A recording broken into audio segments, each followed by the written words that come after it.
looking at some of the attacker methodology, the types of vulnerabilities and attacks. Not so key that you memorize these or know what every single one of these is, but just have an understanding of just how complex and just how broad the available vulnerabilities and attacks can be, right? Maybe you've heard of SQL injections, dealing with the structured query language, database queries and or changes that can be done using that attack. OS command injection. This is a way to take a particular application or piece of software. Let's say it just shows the contents of a file. So it's called, show, and then after show.exe, you put the name of the file. It's something.txt. If that takes that information and does what it's supposed to, if that software, if that application is not coded correctly, there's a way to put a semicolon after the text.txt, let's just call it. Put a semicolon and put a ipconfig or a dir, a dir, or an ls, where you do a list of the directory. And like I said, if that code is not, or if that software is not coded correctly, it will take that and still do the text.txt and show you what's in that. But it'll also take that command and run a dir or an ls and show directory structure. So it's a way of doing things natively that may not be accessible. Some places don't allow certain commands to be run unless they're like root or administrator level.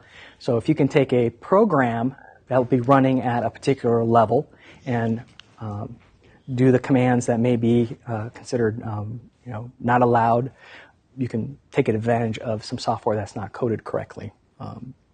Cross-site scripting on websites. Maybe you've heard of that. You put in some JavaScript. So a bad guy gets on a web page.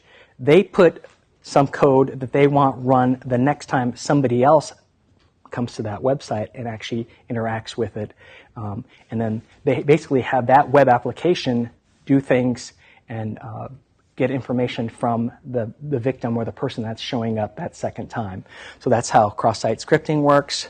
Cross-site request forgery is similar to that, but it has a user's authentication. The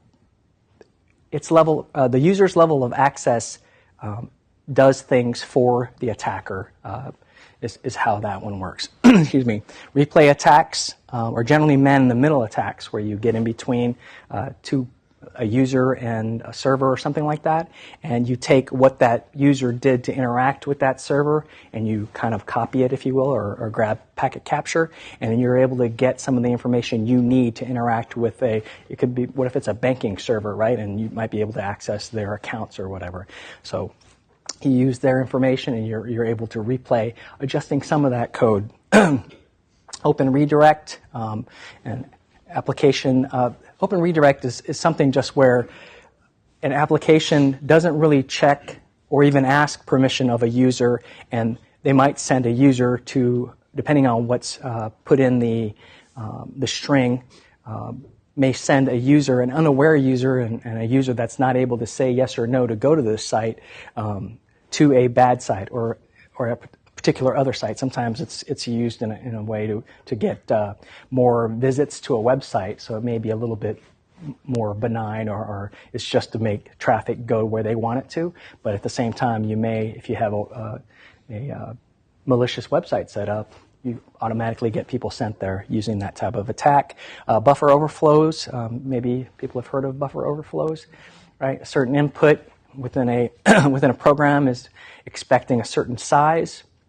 They don't check that size and make sure it's less than whatever it is, 64 bits or 64 bytes or something like that. And the attack is you send this gigantic buffer, 1 million, capital letter A's or whatever it is, and then you overwrite memory and you bring down, you bring down that particular piece of software, and then there's a way where that breaks the software, and then there's a way to, within that 1 million A's, let's just say, you can put malicious code in, known as shellcode, and that ends up landing within the memory of the software or the machine that you now compromised, and you're able to get it to